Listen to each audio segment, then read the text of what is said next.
Shalom. Shalom. एक बार फिर से हम परमेश्वर पिता का धन्यवाद करते हैं। We would like to thank Father God once again आज की संध्या उसने फिर से हमें मौका दिया that He gave us this time in the evening कि हम उसके वचनों में अपने ध्यान को लगाएं। that we can concentrate on His word. तो आइए हम प्रार्थना करें। So let us start with a prayer. प्रेमी परमेश्वर पिता, Dear Heavenly Father, प्रभु यीशु मसीह के नाम से आपके चरणों में आते हैं। we come at your feet in the name of Jesus Christ our Lord. आपका धन्यवाद करते हैं। We thank you. आपने कल से लेकर अब तक हमें अपने वचन में बनाए रखा And since yesterday you have kept us in your word. और हम फिर से इस समय तक पहुंचे हैं कि आपके वचनों में अपने ध्यान को लगाएं। And that we have come to this time that we can concentrate on your word again. और इसलिए प्रभु जी एक बार फिर से हम अपनी आत्मा प्राण दे सब कुछ आपके चरणों में सौंपते हैं। And so, Father Lord, once again we give everything at your feet. सारे इक्विपमेंट्स को, जितने पार्टिसिपेंट्स हैं सबको आपके चरणों में सौंपते हैं। And we give all the participants and all the equipments at your feet. आपका वचन महिमा पाए, May your word be glorified. आपके वचन को हम समझ सकें, May we understand your word. इसलिए अपने आत्मा का प्रकाश हम पर उंडेलें।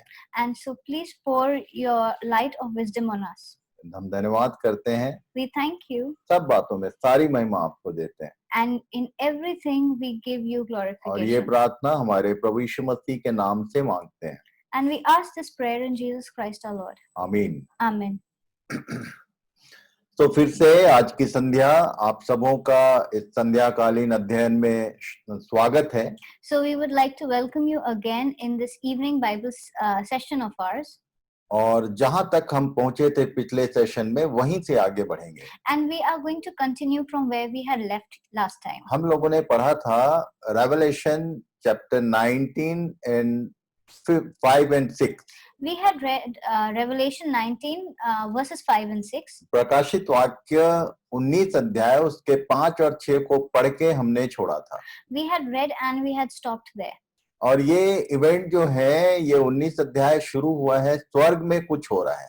And this chapter 19 starts with an event that was taking place in heaven. और ये सब लोग मिलके परमेश्वर की बड़ाई और प्रशंसा कर रहे हैं।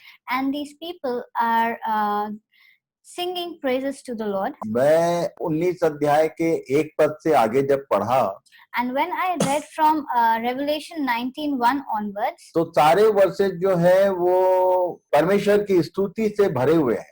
and all the verses from there onwards, they talk about glorifying God. और तब जैसा हम लोग पढ़ते हैं, इसका कारण जो है वो आगे वाले पदों में लिखा हुआ है। And the main reason for that is written in the verses following it. एक गुड न्यूज है यहाँ पर जो मैं बताना चाहता There हूँ। is a good news over here that I want to share. ये 7 साल के ट्रिबुलेशन का एंड होने वाला है। This is the end of the 7-year tribulation. और इसमें मुख्य रूप से 2 बातें हैं। And there are 2 things that take place. ये मैरिज ऑफ सपर जो है, मैं बहुत गंभीरता पूर्वक ध्यान करने का प्रयास किया तो ये पृथ्वी पर नहीं है। And I wanted to know, and I was studying about this marriage of supper. So this is not something that is taking place on earth. ये स्वर्ग में हो रहा है। This is happening in heaven. ये मैरिज सपर जो है उस सिंहासन के सामने होगा, उसके बाद ही सेकंड कमिंग ऑफ जीसस है और उसके बाद सीधे वॉर है। And then this marriage supper is going to take place in front of the throne of God, and then is the second coming of Christ, and then there's the war at Armageddon. इस बात को आप ध्यान रखिए। Please keep this in mind. सपर हो रहा है, There is a marriage feast. उसके बाद सेकंड एडवेंट ऑफ जीसस, जिसको हम मसीह का दोबारा आगमन कहते हैं, जिसमें वो आएगा तो ट्रिबुलेशन का एंड होगा। And this is the second coming of Christ, which we call the second advent of Christ, which will end the time of the tribulation period. और बड़े सिस्टमैटिक अरेंजमेंट है कि किसके बाद क्या होगा। And there's a systematic arrangement as to what is going to take place afterwards. चलिए हम लोग आगे चलते हैं। Let us move forward. 7 और 8 पद में लिखा है, In verses 7 and 8 it is written, आओ हम आनंदित और मगन हो। ये बात यहाँ नहीं कही जा रही है, स्वर्ग में हो रहा है। and all this is happening in heaven. ये कंटिन्यूशन में है एक पद से यहाँ तक। यहाँ ये वही लोग हैं जो कह रहे हैं आओ हम आनंदित और मगन हो और उसकी स्तुति करें, क्योंकि मेमने का ब्याह आ पहुंचा और उसकी पत्नी ने अपने आप को तैयार कर लिया है और उसको शुद्ध और चमकदार महीन मलमल पहनने का अधिकार दिया गया, क्योंकि उस महीन मलमल का अर्थ पवित्र लोगों के धर्म के काम है। Let us rejoice and exalt and give him the glory, for the marriage of the Lamb has come, and his bride has made herself ready.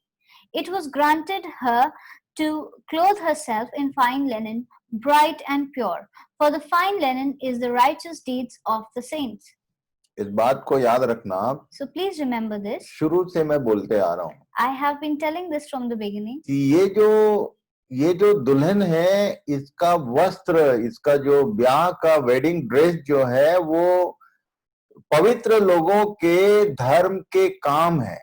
And that from I have been saying that the dress of the bride is made of the pure linen, which is the righteous deeds of the saints. और इसका जो महीन मलमल शब्द है, इसके ऊपर मैं जोर देते आया हूँ। And I have been stressing on the word of fine linen. उस दिन बहुत सारे लोग कहेंगे कि हमने तेरे नाम से ये किया वो किया। And that day many will claim that I did such and such a thing through your name. तब ये कह देगा कि तुमको तो मैं जानते ही नहीं, कुकर्मियों, तुम मेरे पास से दूर हो जाओ। And that day he will say that I do not know you and stay away from me. उसके इन शब्दों से ये समझ में आता है कि जो बड़े बड़े काम जो करते हैं हम लोग, उनकी गिनती नहीं है। ये जो वस्त्र है वो महीन मलमल वर्ड यूज किया। And here we understand that it's not work of the unrighteous people. Here the word is used as fine linen, which is the good and good deeds of the saints. ये जो लोग हैं, पवित्र लोग हैं, उनके बहुत छोटे छोटे साफ सुथरे काम है, वो उसका ड्रेस है, कह रहा है। And this linen is the small deeds done by the small pure righteous deeds done by the people. लिखा है शुद्ध और चमकदार महीन मलमल, का मतलब आपके वे काम जो शुद्ध और पवित्र हैं और जो बहुत छोटा छोटा, जिसको हम सोचते हैं कि शायद इसका कोई वैल्यू नहीं है, वो सब वैल्यूड है वहां। And here the word is bright and pure for the fine linen, which means these are very small deeds which we see as insignificant deeds but are valued over there. यदि आप प्रार्थना भी करते हैं तो वो भी एक काम कहा जाता है। And if you are praying, it is also seen as a work. किसी एक फ्रेंड को यदि आप अपने साथ प्रभु के पास लेके आते हैं, वो भी एक छोटा काम है। If you bring one of your friends to God, that is also a small deed. पर ये सब बातें शुद्धता के साथ होना चाहिए। But all these things should be with purity. काम के पीछे किसी तरह का कोई स्वार्थ या लोभ नहीं होना चाहिए। With the deed, there should be no kind of selfish desire attached to it. प्रभु ने मुझे बताया, God told me, दाऊद ने एक गलती कर दिया था। David made a mistake. वो ये बातें मैं ध्यान करता हूँ तो प्रभु मुझे याद दिलाता है। And whenever I think of these things, then God reminds me. यीशु ने 70 माइल के भीतर 120 किलोमीटर के आसपास के एरिया में काम किया। That Jesus worked in an area of around 120 kilometers. पर उसने कहा था कि तुम मुझसे भी बड़े-बड़े काम करोगे। But he had said that you are going to do bigger things than me. मैं अपने लिए बोल सकता हूँ। I can say for myself. हमारे पास आज के दिन वो मीडिया है। And we have that media for ourselves. Kashmir से कन्याकुमारी तक मैंने मूवमेंट किया है। I have been involved in a movement which has gone to Kashmir and also to Kanyakumari. मतलब इतने बड़े देश का में मैंने काम किया। I have worked in a country as vast as India. यीशु ने कहा था कि तुम मुझसे भी बड़े-बड़े काम करोगे। And Jesus had said you are going to do bigger things than me. उसने 70 माइल के एरिया में काम किया। हम हजारों किलोमीटर की यात्रा कर लेते हैं। And he had worked in an area of 70 miles, but we cross over thousands of miles. वो उसने 3.5 साल काम किया, मैं 35 साल से ये काम कर रहा हूँ। And he worked for 3.5 years. I have been in this field for 35 years. पर मैं आपको बता दूं, Let me tell you, ये बातें जो है हमको हमारे अंदर घमंड उत्पन्न करती हैं। these things ignite pride in us. Dawood ने गलती कर दिया था, David had made a mistake. उसने इजरायलियों की गिनती करके अपने आप को सेटिस्फाई करने का प्रयास किया। He counted the Israelites and he wanted to satisfy himself. इसके विषय में मैंने बताया है, I have told about this, फिर भी होमवर्क रहेगा आपके लिए। but this is also going to be a part of the homework. कहां पर राजा दाऊद ने गिनती की और तब परमेश्वर का कोप उसके ऊपर आया और तब परमेश्वर ने कहा कि तुझको दंड भोगना पड़ेगा। And where did he did the counting, and the wrath of God was poured on him, and then God said, "You will be punished for this." और इसीलिए इस बात को मैं हमेशा याद रखता हूँ And that's why I always remember कि मैंने कितना काम किया, ये बोलने का या सोचने का भी अवसर हमको नहीं दिया गया। that how much work have I done. This is there is no chance that is given for us to think about it. कई बार लोग बताते हैं कि इतने लोगों को मैंने प्रभु के पास लाया। Many a times people say that I have brought so many number of people to God. वो मैं या आप नहीं है जो जिनको हम प्रभु के पास लेके आते हैं। It's not you and I who brings a person close to God. ये परमेश्वर स्वयं है जो चुनकर अपने लिए लोगों को अपने पास आने देता है। And this is God Almighty who is the one who allows people or chooses people to come to Him. तो हम लोग इंस्ट्रूमेंट है केवल, We are just instrument.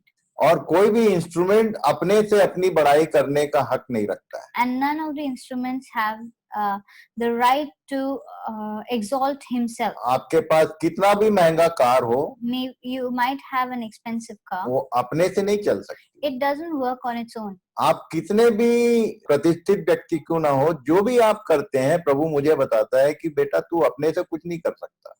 And whatever we do, no matter how rich or big or powerful in position we are, God tells me that we are not, that you are not the one who is doing all that. उसने जो काम किया है वो यीशु ने कहा जरूर था कि तुम मुझसे बड़े बड़े काम करोगे, पर परमेश्वर से बड़ा काम कोई व्यक्ति नहीं कर सकता। Though Jesus had said that you are going to do bigger things than me, but then no one can be bigger than God and no one can do more than Him. वो परमेश्वर ने अपने इकलौते पुत्र को स्वर्ग से पृथ्वी पर भेजा। God sent his only son to the earth. और हमारे कारण बिना कारण के उसने दुख उठाया। And because of us, even being innocent, he had suffered. उसने जो काम किया है हम कभी नहीं कर सकते। What he did for us, we can never do it. और इसलिए इस बात को हमेशा याद रखने का है And so we need to remember this. कि महीन मलमल छोटे छोटे बातों का, छोटे छोटे कामों का परमेश्वर के वचन में वैल्यू है। That small and very small insignificant deeds also hold value in God. और तब 9 और 10 पद को पढ़ेंगे। Then let's read verses 9 and 10. लिखा है, धन्य वे हैं जो मेमने के ब्याह के भोज में बुलाए गए हैं। फिर उसने मुझसे कहा, ये वचन परमेश्वर के सत्य वचन है, और मैं उसको दंडवत करने के लिए उसके पांव पर गिरा। उसने मुझसे कहा, देख ऐसा मत कर, मैं तेरा और तेरे भाइयों का संगी दास हूं जो यीशु की गवाही देने पर स्थिर हैं। परमेश्वर ही को दंडवत कर, क्योंकि यीशु की गवाही भविष्यवाणी की आत्मा है। And the angel said to me, write this, blessed are those who are invited to the marriage supper of the Lamb. And he said to me, these are the true words of God. Then I fell down at his feet to worship him, but he said to me, you must not do that. I am a fellow servant with you and your brothers who hold the testimony of Jesus. Worship God. For the testimony of Jesus is the spirit of prophecy. आप ध्यान कीजिए, Pay attention. मैंने ये homework पहले भी दिया था, आज भी ये होमवर्क ही रहेगा। I had given this homework earlier also. Again, this is going to be a homework. Finally upon conclude करेंगे तो शायद आपको समझ में आ जाए। And when finally we will conclude, then you will understand. धीरे धीरे हम लोग आगे बढ़ रहे हैं और उत्तर हमको मिलते जाता है। And as we are proceeding, we are getting the answers. ये कौन लोग हैं जो इनवाइटीज हैं, जो कलीसिया नहीं है, दुल्हन नहीं है, पर उसके ब्याह के भोज में इनवाइटीज हैं? Who are these people who have been invited to the marriage supper? They are not the church, but they have been invited here. Still ये होमवर्क है, This is still the homework. और इसके साथ एक दूसरा homework भी यहाँ पर दूंगा. And there is another homework that I'll give. लिखा है कि और मैं उसको दंडवत करने के लिए उसके पांव पर गिरा. उसने मुझसे कहा, देख, ऐसा मत कर. मैं तेरा और तेरे भाइयों का संगी दास हूं जो यीशु की गवाही देने पर स्थिर है. ये कौन व्यक्ति था जिसने ऑलरेडी एक बार इसके साथ ऐसा हो चुका, जब ये कुछ लोग थे जो इसके पांव पर गिरे थे और इसने कहा कि नहीं, मुझे मत दंडवत करो, परमेश्वर को ही दंडवत करो. And who was this person who had said that do not worship me, worship God? And as it is written here, then I fell down at his feet to worship him. But he said to me, you must not do that. I am a fellow servant with you and your brothers who hold to the testimony of Jesus. Worship God. Now there was one, this person had already, something similar had happened earlier also, and he had said that don't do that, worship God, not me. प्रेरितों में से एक के साथ ये हुआ था और यही लाइनें उसने वहां भी कहा था. This had happened with one of the apostles, and he had repeated the same line there. जब लोग इसको दंडवत करना चाह रहे थे तो उसने इन्हीं लाइनों के साथ उनको मना किया था. उसने कहा कि परमेश्वर को दंडवत करो. And when people wanted to worship him, he said, do not worship me, worship God. और उसने कहा कि मैं भी मनुष्य ही हूँ. And he said, I am also a human. और तब 11 और 12 पद में लिखा है, Then in verses 11 and 12 it's mentioned, फिर मैंने स्वर्ग को खुला हुआ देखा. Then I saw heaven opened. जब ये भोज कंप्लीट हो जाएगा तब स्वर्ग ओपन हो रहा है. And when this feast will be over, then the heaven will open. यहाँ लिखा है, मैंने स्वर्ग को खुला हुआ देखा. Then I saw the heaven opened. देखता हूँ कि एक श्वेत घोड़ा है और उस पर एक सवार है जो विश्वास योग्य और सत्य कहलाता है, और वह धर्म के साथ न्याय और लड़ाई करता है. उसकी आंखें आग की ज्वाला हैं और उसके सिर पर बहुत से राजमुकुट हैं और उसका एक नाम लिखा है जिसे उसको छोड़ और कोई नहीं जानता. Then I saw heaven opened, and behold, a white horse. The one sitting on it is called Faithful and True, and in righteousness he judges and makes war. His eyes are like a flame of fire, and on his head are many diadems, and he has a name written that no one knows but himself. और तब उसके बाद लिखा है, And then it said, यदि आप ध्यान करेंगे तो यहाँ पर उसका नाम लिखा है और वो क्या पहना है, ये सब चीज का वर्णन है.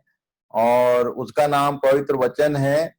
श्वेत घोड़े पर सवार एक सवार आया था 6 अध्याय के 1 पद में, ये हमने देखा था. And there, here is a description of someone who's sitting on a white horse, and there's the description of how he looks. So there was also a horseman on a white horse in chapter 6 verse 1. 6 अध्याय में जो श्वेत घोड़े पर सवार है वो Antichrist है, ये हमने देखा था. And then we had seen that the one who was riding the white horse in chapter 6 was Antichrist. पर ये जो श्वेत घोड़े पर सवार है वो और कोई नहीं, मसीह है. And this person on the white horse is no one else but Jesus. और तब ये वहां से नीचे आ रहा है. And then he is coming down from there. और तब उसके बारे में लिखा है, Then it is mentioned about him, कि ये एक्चुअल में यीशु का स्वर्गारोहण किस पर्वत से हुआ था, ये कहाँ लिखा हुआ है. and this is the next homework that you have to see from where had Jesus ascended into heaven. और तब उसी जगह जहां से वो गया था वहीं वो पांव धरेगा लिखा है. And it is mentioned that from the place he ascended, he is going to descend. पर्वत का नाम जलपाई है. The name of the mountain is Mount of Olives. जकरिया की पुस्तक उसकी 14 अध्याय और 4 पद को पढ़ेंगे. And we'll read Zechariah 14:4. यहाँ लिखा है, It's mentioned, उस समय वह जलपाई के पर्वत पर पांव धरेगा जो पूरब और यरूशलेम के सामने है। तब जलपाई का पर्वत पूरब से लेकर पश्चिम तक बीचों बीच से फटकर बहुत बड़ा खड्ड हो जाएगा और तब आधा पर्वत उत्तर की ओर और आधा दक्षिण की ओर हट जाएगा। And that day his feet shall stand on the Mount of Olives that lies before Jerusalem on the east, and the Mount of Olives shall be split into two from east to west by a very wide valley, so that one half of the mount shall move northward and the other half southward. So, मैं आपको बता दूं कि जकरिया 14 अध्याय को पूरा पढ़ लेना। And I would tell you here that please read Zechariah 14, the whole chapter. जो अभी हमारे स्टडी से रिलेटेड है उतना ही मैं आपके सामने रख रहा हूँ। And whatever is related to the study, I'm just keeping that much in front of you. पर रिक्वेस्ट है मेरा कि आप इसको जरूर पूरा अध्याय पढ़ लेना। But I request you to read the whole chapter. कि जलपाई के पर्वत पर ये जब पांव धरेगा तो वो पर्वत जो है वो बीचों बीच दो भाग हो जाएगा। And that when he will lay his foot on the Mount of Olive, that mountain is going to be split into two. मैं आपको बता दूं ये हिल स्टेशन है वहां का। And let me tell you, this is a hill station there. और जैसे जैसे दिन करीब आ रहे हैं हिल स्टेशन को जैसे लोग घूमने जाते हैं और होटल और बहुत सारी चीजें होती हैं, ये सब वहां बना हुआ है, पर अब लोग वहां से भाग गए हैं। And as time is passing, like in a hill station, there are places to stay and people go there to see the sights. But now, as days are passing, all of that has stopped and people don't go there anymore. कि लोगों को ये बात मालूम हो गई है कि यीशु आएगा तो ये पर्वत दो भाग हो जाएगा, इसलिए वो स्थान जो है अभी सूना पड़ गया है, आप पता कर लेना। And now, because people know that when Jesus is going to come, he's going to lay his foot there, and that is why people don't go there anymore. जैसे हम लोग कुल्लू मनाली जाते हैं, शिमला जाते हैं, वैसे ही ये एक हिल स्टेशन है जहाँ लोग घूमने जाते हैं। And just like we go to the hill stations in India, it's a similar place that people used to go for visiting or for a tour. पर अब लोगों ने इन वचनों पर विश्वास कर लिया है और अब वहां पर कोई बहुत ज्यादा लोगों का घूमना नहीं होता है। And now because people have started believing, they have stopped going there. और वो जगह अब सुना पड़ा हुआ है। And that place is lying desolate. लोगों ने इस बात पर विश्वास कर लिया है कि प्रभु कभी भी आएगा और ये पर्वत दो भाग में बंट जाएगा। Because people have now realized that that Jesus will come at any time and this is going to split into two. और तब आगे लिखा है, And then it's mentioned 13 और 14 पद प्रकाशित वाक्य 19 का, in Revelation 19, 13 and 14. यहाँ लिखा है, It's mentioned, और वह लोहू से छिड़का हुआ वस्त्र पहने हैं और उसका नाम परमेश्वर का वचन है, और स्वर्ग की सेना श्वेत घोड़ों पर सवार और श्वेत और शुद्ध मलमल पहने हुए उसके पीछे पीछे है। and he is clothed in a robe dipped in blood, and the name by which he is called is the word of God. And the armies of heaven, arrayed in fine linen, white and pure, were following him on white horses. आपको मैं बता दूं Let me tell you, कि ये जो दुल्हन है, जो कलीसिया है, the bride here, the church, जिसका ये ड्रेस है, अब ये घोड़ों पर सवार है। whose dress is mentioned here, is riding horses. स्वर्ग की सेना श्वेत घोड़ों पर सवार है। यीशु स्वयं भी श्वेत घोड़े पर है और उसकी सेना नाम दिया कलीसिया को। And Jesus himself is on a horse, and so the whole church is also on white horses, and this is known as armies of heaven. और तब हम लोगों ने 17 अध्याय में पढ़ा था And then we had studied in कि वो जो अंतिम वार है अर्मागिदोन का, उसमें बुलाए हुए, चुने हुए और विश्वास योग्य लोग ही होंगे।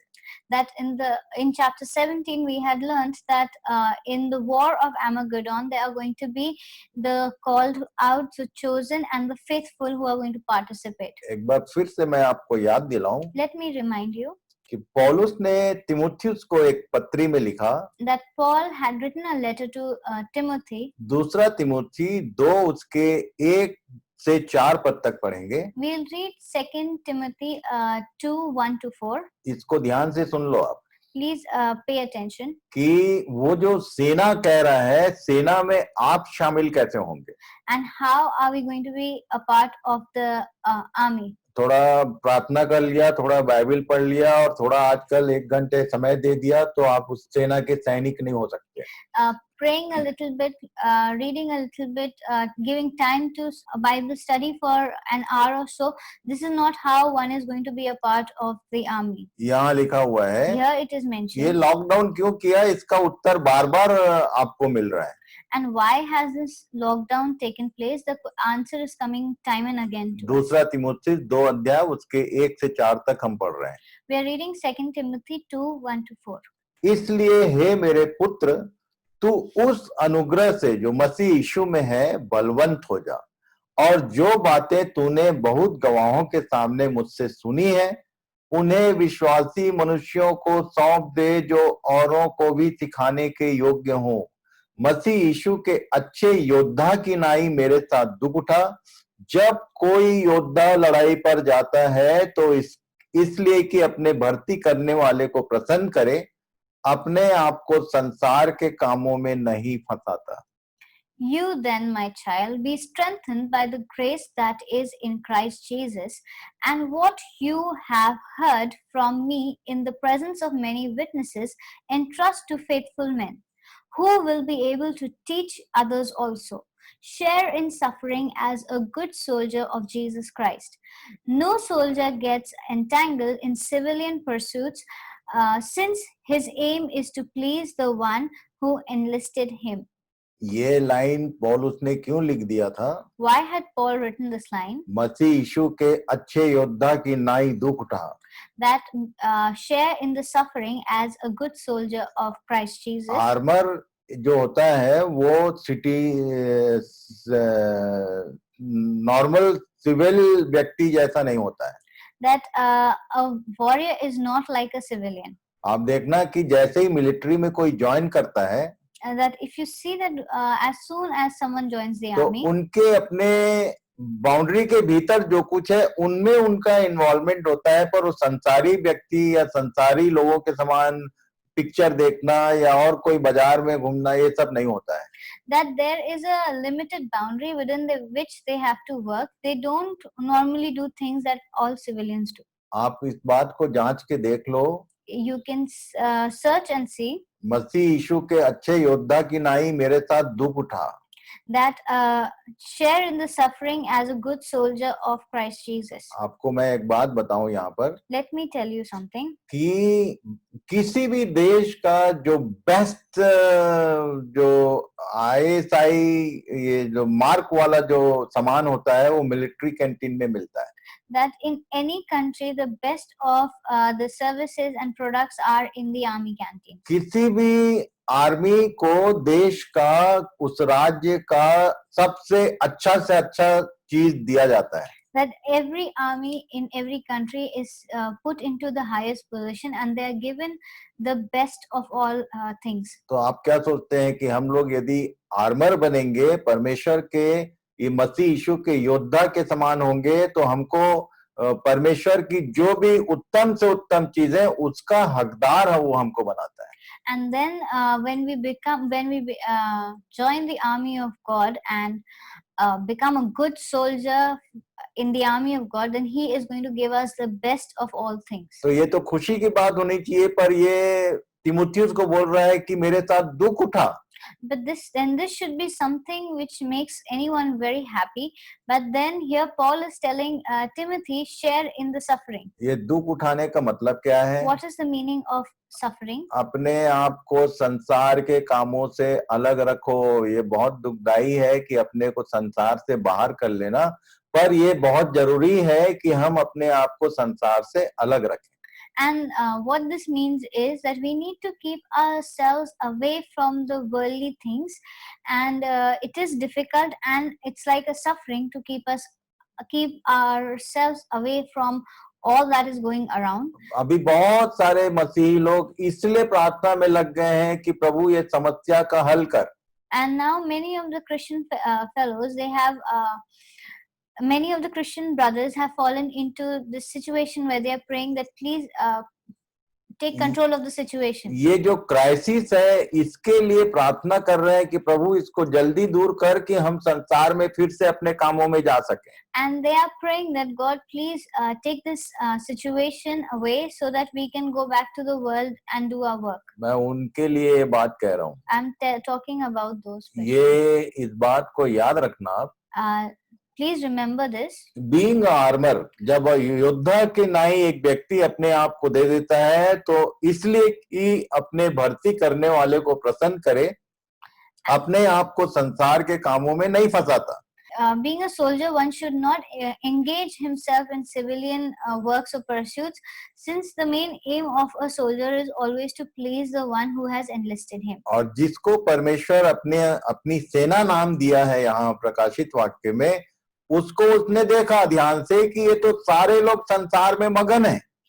And who all God called part of his army, he saw and he noticed that all these people are involved in worldly things. और इसीलिए उसने लॉकडाउन का उपाय किया. And so that is why he has got this lockdown on us. Even गांव-गांव में सारा area seal किया हुआ है, अभी मुझे ऐसा खबर मिलता है. And even in small villages, the places have been locked down. क्योंकि लोग जो हैं इसकी गंभीरता को समझने के लिए तैयार नहीं. Because people are not ready to understand the gravity of the situation. परमेश्वर ने इस वचन के अनुसार मैं आपको बताना चाहता हूँ कि ये लॉकडाउन का जो प्रबंध है इसके कारण कि आप उसके आने के पहले सैनिक बन जाओ, योद्धा बन जाओ. And the main reason God has put this lockdown is that before he comes back, we should become soldiers. और इसलिए आपको धन्यवाद करना चाहिए. And so we should be grateful. कि प्रभु आपने हमको ऐसा समय दिया है कि हम अधिक से अधिक आपके वचनों में रह सकते हैं और अपने आप को संसार के कामों से अलग रख सकते हैं. And that God has given us this time that we can concentrate on his word, and we can thank him that we can concentrate on his word and keep ourselves astray or keep ourselves away from the worldly wrongs. ये समय है कि जैसा तिमुथियुस को बोल रहा था कि जो बातें तूने बहुत गवाहों के सामने मुझसे सुनी है उन्हें विश्वासी मनुष्यों को सौंप दे जो औरों को भी सिखाने के योग्य हैं. ये सब बातों को आपको आपस में शेयर करना है. And Paul was telling Timothy that be strengthened by the grace that is in Christ Jesus, and what you have heard from me in the presence of many witnesses, entrust to faithful men. These are all things that we need to follow, that is, share with each other. अब ये one man show नहीं है कि केवल pastor सिखाएगा. जितने लोग सीख रहे हैं वो दूसरों को भी सिखाने के योग्य हो, ये समय उसने दिया है. And this is not a time for only the pastors to come forward and say, but whoever has learned should share it with their fellows. क्योंकि यदि आपने ये काम नहीं किया तो आप ड्रेस रहित रहेंगे. And because if we have not done this, then we are going to be without any dresses. प्रभु करे कि इन बातों की गंभीरता को आप समझें. May God help us to understand the gravity of these things. कुछ लोग हमारे संगतियों में हमेशा चुप बैठ के सुनने वाले होते हैं. There are many people who just keep quiet and listen to us. ये एक सैनिक का पहचान नहीं है. This is not what a soldier does. हर सैनिक के पास, चाहे वो सेना में कैंटीन में क्यों ना ड्यूटी करता हो, उसको गन दिया जाता है. And every soldier is given a gun, even if he is doing a very small job. उनको ड्रेस दिया जाता है, उनको गन दिया जाता है, और जब तक वो आर्मी में है तब तक वो सब चीजों को उतारने का और सिविलियन व्यक्ति के समान ड्रेस पहनने का अधिकार उसको नहीं होता. Until the time he is enlisted in the army and he's on his duty, he's not allowed to wear anything other than the uniform that has been given to him. और उसने हमको धार्मिकता का वस्त्र दिया है और वचन रूपी तलवार दिया है. And he has given us clothes of righteousness, and he has given us a sword in the name of the word. जब भी आपको मौका है, जो भी आप सीख रहे हैं उनको ट्रांसफर कीजिए, नहीं तो परेशानी में पड़ेंगे. And whatever we are learning, we should transfer it to the other person, or we will be in trouble. पौलुस ने एक लाइन लिखा, Paul had written a line, दौड़ते तो सब हैं पर इनाम एक ही ले जाता है. that everyone runs a race, but only one is a winner. मैंने जब पहली बार पढ़ा When I read this for the first तो time, मैं बहुत परेशान हुआ। I was troubled. भाई मैं भी दौड़ रहा हूँ, सब लोग दौड़ रहे हैं, हम लोग प्रयास कर रहे हैं, पर लिखा है कि इनाम एक ही जन को मिलेगा। That I am also running. There are many more who are running along, but there is only one who is going to win. और मैं जानता हूँ कि यीशु के बाद पौलुस ही है जो सबसे आगे रहेगा। And then I know that after Jesus, the one who is just after Jesus is Paul. और तब मेरे अंदर ये विचार पैदा हुआ कि जब इनाम एक ही को मिलना है तो मैं क्यों दौड़ूं, मैं क्यों परेशान हूँ। Then there was a thought in me that when only one has to win the race, then why should I participate? तब प्रभु ने मुझको सिखाया, Then God taught me, बेटा अंधे बहरे जैसा बाइबल मत पढ़, don't read the Bible as a dumb and dumb जो person. बुद्धि और समझ मैंने दिया है उससे तेरे मन की आंखें ज्योतिर्मय होनी चाहिए। And the mind that I have given you, or the knowledge that I have given you, through that your mind should be enlightened. और तब उसने मुझे दिखाया And then he showed me कि ये जो दौड़ है, जिस दौड़ की बात कह रहा है पौलुस, वो रिले रेस है। and this race that that Paul was talking about is a relay race. Church ने ये सिस्टम को टोटल उल्टा कर रखा था, इसलिए सारे चर्चेज आज बंद हैं। The churches had made a different situation or a different thing out of it, and that is why all the churches have been closed down. Relay race को किसी ने समझा नहीं। Nobody understood the relay race. Only एक pastor है, वही हमेशा वचन बताएगा, वही हमेशा भागा भागा यहाँ वहां दौड़ेगा, बाकी सब लोग संसार में मगन रहेंगे। There's only one that is the pastor who keeps running here and there, teaching and talking about the word. Rest of the people are involved in their worldly lives. ये बात इस बात को याद दिलाता है This is something that reminds कि जो भी तुमको सिखाया जा रहा है तुम दूसरों को उसको शेयर करो, नहीं तो तुम रिले रेस के सिस्टम को बदल रहे हो। and that whatever has been taught to you, teach it to the others. Otherwise, you are disrupting or changing the rules of a relay race. ये जो रिले रेस है इसमें एक छोटा सा डंडा होता है और वो हमेशा दूसरों को दिया जाता है। In a relay race, there's always a baton which is handed over to the next runner. अब फाइनल लाइन को केवल एक जन ही क्रॉस करता है, पर पूरी टीम इनाम पाती है। And the final line is crossed by one winner, but the whole team wins. इसलिए उसने बोला कि दौड़ते तो सब है पर इनाम एक ही को मिलता है। And that is why he said that everyone runs, but only one is a winner. और यही बात उसने समझाया है। And that's what he has taught. इसलिए जो भी आपने सुना, जितना समझ में आया, आप शेयर करना मत भूलिए। So whatever you have heard, and no matter how much you understand, don't forget to share. तभी आप उस टीम के एक सदस्य गिने जाएंगे। And only then will you be considered a member of the team. और तब प्रकाशित वाक्य 19 के 15 और 16 पद को पढ़ेंगे।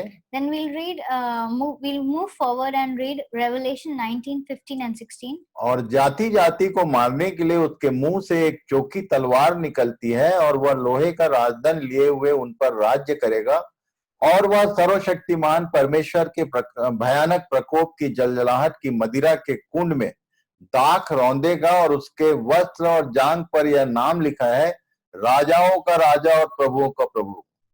From his mouth comes a sharp sword with which to strike down the nations, and he will rule them with a rod of iron. He will tread the winepress of the fury of the wrath of God Almighty. On his robe and on his thigh he has a name written, King of Kings and the Lord of Lords. आपको फिर से मैं याद दिला दूं, Let me remind you. कई लोग 6 अध्याय पढ़ने के बाद उसको सोचते हैं कि यही प्रभुओं का प्रभु है। Many people read chapter 6 and they think that he is the Lord of Lords. वो एंटी क्राइस्ट है, पर यहाँ पर लिखा हुआ है राजाओं का राजा और प्रभुओं का प्रभु ये है जो श्वेत घोड़े पर सवार है और अपने सेना के साथ आने वाला है। And many people think that he is don't know, or they think that he is Christ, but no, this is Christ here, who is going to come with his army riding on a white horse, and on his robe and on his thigh King of Kings and the Lord of Lords is mentioned. और उसके बाद क्या लिखा है? And then what is mentioned? जकरिया 14 के 12 पद में ये युद्ध कैसा होगा इसके बारे में लिखा है. And how will the war be, or what kind of war it is going to be, is mentioned in Zechariah 14:12. आपको ये याद होगा, मालूम होगा, शायद न्यूज में आप सुनते होंगे, पर किसी को समझ में नहीं आता है. केमिकल वॉर वेपन्स के बारे में हम सुनते हैं. Many a times we hear over the news about chemical weapons that are developed in countries. अभी तक जितने भी देश हैं सब न्यूक्लियर सिस्टम को इंट्रोड्यूस करते हैं और एक दूसरे को डराते हैं. And till now, many of the countries have introduced nuclear weapons, and they show off that they have it. लोग मिसाइल बना रहे हैं, बॉम्ब बना रहे हैं और इस तरह के युद्ध के वेपन्स बनाए जाते हैं. And bombs and missiles are made in the name of weapons. ये जो बॉम्ब और मिसाइल्स हैं, ये सब भी एक दिन थर्ड वर्ल्ड वॉर जिसको हम बोलते हैं वो काम में आएगा, पर इस युद्ध में उनका कोई रोल नहीं है. And in the third world war, maybe then these will be used, those worldly weapons will be used, but in this war no such weapon is going to be used. Third world war में जितने world power हैं वो एक दूसरे को जला के राख करने वाले हैं, बड़े बड़े शहर और सब एक दूसरे को बम से उड़ा देंगे. And in the third world war, the big countries or superpowers are going to destroy each other completely. स्वर्ग की सेना जो आ रही है वो कोई टैंक और मिसाइल और बम लेके नहीं आ रही है. The army of heaven is not going to come with tanks and missiles. यहाँ क्या लिखा है? 14 अध्याय का 12 पद पढ़ लीजिए. We'll read Zechariah 14:12. यहाँ लिखा है, It says, और जितनी जातियों ने यरूशलेम से युद्ध किया है उन सबों को यहोवा ऐसी मार से मारेगा कि खड़े खड़े उनका मांस सड़ जाएगा और उनकी आंखें अपने गोलकों में सड़ जाएंगी और उनकी जीभ उनके मुंह में सड़ जाएगी. and this shall be the plague with which the Lord will strike all the peoples that wage war against Jerusalem. Their flesh will rot while they are still standing on their feet. Their eyes will rot in the sockets, and their tongues will rot in their mouth. ये chemical war. This is a chemical war. क्योंकि यीशु कोई बम और missile लेके नहीं आ रहा है. Because Jesus is not coming with bombs and missiles. जितनी जातियां यरूशलेम को घेर के खड़ी होंगी, all the nations that will be surrounding Jerusalem, वो जो 10 सिंह और एंटी क्राइस्ट का जो जमावड़ा है, उन सब का ये हाल होने वाला है. the gathering of the Antichrist and those 10 horns that we saw, they all are going to face this. आगे क्या लिखा है? Then what it says, प्रकाशित वाक्य 19 अध्याय उसके 17 और 18 पद को पढ़े. we'll read Revelation 19, 17 and 18. फिर मैंने एक स्वर्गदूत को सूर्य पर खड़े हुए देखा और उसने बड़े शब्द से पुकार कर आकाश के बीच में उड़ने वाले सब पक्षियों से कहा, आओ परमेश्वर की बड़ी ब्यारी के लिए इकट्ठे हो जाओ, जिससे तुम राजाओं का मांस, सरदारों का मांस और शक्तिमान पुरुषों का मांस और घोड़ों का और उनके सवारों का मांस और क्या स्वतंत्र, क्या दास, क्या छोटे, क्या बड़े, सब लोगों का मांस खाओ. Then I saw an angel standing in the sun, and with a loud voice he called to the birds that fly directly overhead, come, gather for the great supper of God, and eat the flesh of kings, the flesh of captains, the flesh of the mighty men, the flesh of the horses and their riders, and the flesh of all men, both free and slave, both small and great. आपको मैं बता दूं यहाँ पर, Let me tell you here, कि ये जिस तरह का केमिकल वॉर का रिजल्ट होगा तो चारों तरफ केवल डेड बॉडीज रहेंगी. and the result of this chemical war is going to be that all over there are going to be dead bodies. Literal dead bodies रहेंगी, जो जिनकी आंखें सड़ गई हैं, जिनके मांस गल गए हैं, ऐसी स्थिति में सड़ी हुई दशा में डेड बॉडीज पड़ी रहेंगी. The corpses will be lying here and there, all rotting. और तब पूरे उस युद्ध के समय में जो लोग होंगे सड़े हुए पृथ्वी के ऊपर पड़े रहेंगे, उनकी सफाई कौन करेगा? and all the people, all the corpses will be lying here and there, all over the world, and who is going to clean them up? आप लास्ट लाइनों को, दानियल की किताब 12 अध्याय के लास्ट लाइनों को पढ़ लेना। वहां पर 1260 दिन की बात किया, उसके बाद 1335 दिन की बात लिखा हुआ है। And then if we read the last paragraph of the book of Daniel, then we'll see that earlier it's mentioned about the 1260 days, and then it's mentioned about 335 days. तब ये जो डेज के डिफरेंसेस है उसका कारण मैं जानना चाहता था। Then I wanted to know the difference of the days that was mentioned. 1260 के बदले 1335 दिन क्यों लिखा है? That instead of 1260 days, तो why is there 335 days? तो मैं आपको बताना चाहता हूं कि यरूशलेम और उसके चारों ओर की सफाई करने के लिए ये पक्षियों को, जो सड़ा गला मांस खाते हैं, उनको इनविटेशन रहेगा। And the difference of the days between 1335 to 1260 days is the time period where all the birds of the earth will be given an invitation to eat all this and clean up. और तब उसके बाद ये सफाई उतने दिन, 1260 दिन के आगे यदि आप देखेंगे 1335 बोलने से 75 दिन लगेंगे ये सफाई करने में। And then if we calculate the 75 days that are there, is the time period which will be taken for cleaning up. तो उसके बाद क्या होगा? And then what will happen? इन बातों को आप गंभीरता पूर्वक ध्यान करना, पढ़ लेना, 20, 30, 40 बार पढ़ना तो शायद समझ में आएगा। If we read them time and again, then only we'll understand all this. Systematic arrangement है। This is a systematic arrangement. स्वर्ग से भोज के बाद ये मसीह जो है अपने सेना के साथ आ रहा है। After this feast in heaven, Christ is coming with his army. और केमिकल वॉर उनके ऊपर होने वाला है। And then there's going to जो उसको यरूशलेम को घेर के रखे हैं। Then there's going to be a chemical war and on the people who have been surrounding Jerusalem. और तब उस जगह को सफाई करने के लिए ये उड़ने वाले पक्षी हैं जिनको इनविटेशन मिलेगा।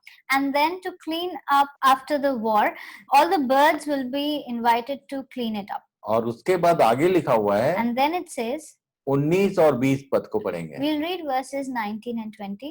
फिर मैंने उस पशु और पृथ्वी के राजाओं और उनकी सेनाओं को उस घोड़े के सवार और उसकी सेना से लड़ने के लिए इकट्ठे देखा, और वह पशु और उसके साथ वह झूठा भविष्यवक्ता पकड़ा गया, जिसने उसके सामने ऐसे चिन्ह दिखाए थे जिसके द्वारा उसने उनको भरमाया, जिन्होंने उस पशु की छाप ली थी और जो उसकी मूरत की पूजा करते थे। ये दोनों जीते जी, ये दोनों पशु, एंटी क्राइस्ट और जो फॉल्स प्रॉफिट है, ये दोनों जीते जी उस आग की झील में जो गंधक से जलती है डाले गए।